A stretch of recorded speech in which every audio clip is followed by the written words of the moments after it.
So kita punya equity ada $1,000. Alright, so bagi dia loading sekejap. Okay.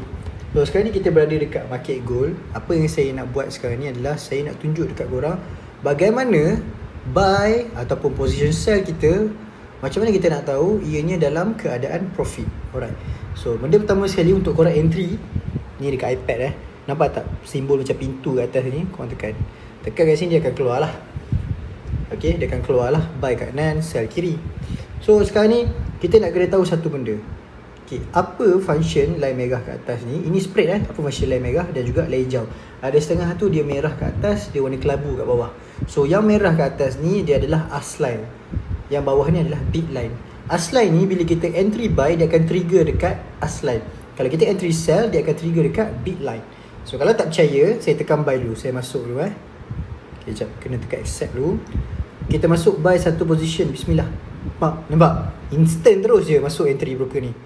Tak ada slippage langsung.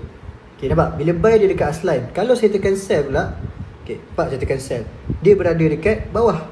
So macam mana kita nak tahu? Saya naikkan sikit benda ni. So kita ada buy satu position, kita ada sell satu position. Macam mana kita nak tahu kita ni dalam keadaan profit? Okay, saya buka M1 sikit bagi jelas. Sekiranya bid line ni melebihi buy, maksudnya dia naik lebih, kita akan profit position buy kita. Kalau sell ni line merah turun melebihi line sell kita ni, maka kita dalam keadaan profit. So sekarang ni apa yang kita kena buat, saya nak tunjuk dekat korang. Kita kena tunggu kejap. So kita tengok sekarang ni buy saya dalam keadaan negatif 50 sen. So bila dia melebihi, nampak? Dia melebihi dah kan? Tengok sekarang ni saya dalam keadaan profit $1. Kalau profit dia warna biru, kalau warna merah dia tengah dalam keadaan loss. So boleh nampak kat sini buy saya profit 2.3 USD. Kenapa? Disebabkan bid line ni melebihi buy. So bila sell nak profit, kalau as line kita ni turun melebihi sell, barulah profit. So kita tutup dulu position sell ni. Cara nak tutup dia very simple. Kita just tap saja dekat sini ataupun kita hold. So bila kita hold, tekan je close. Okay, kita nak close now. Okay, kita close. Alright. So sekarang ni macam mana kita nak set TP dan juga SL. Contohlah korang tengok kat channel saya tengah bagi gold buy now. Okay, contohlah kita tengah gold buy now, saya pun bagi SL. Hans bagi SL dekat 3322. Hans bagi SL lebih kurang bawah ni. So apa yang korang boleh buat, korang tekan lama-lama dekat position ni, korang tekan modify position. Okay, lepas tu korang tukar. Stop loss ni adalah SL. Korang letak 3322. Tekan je modify. Automatic dia akan set SL dekat bawah ni.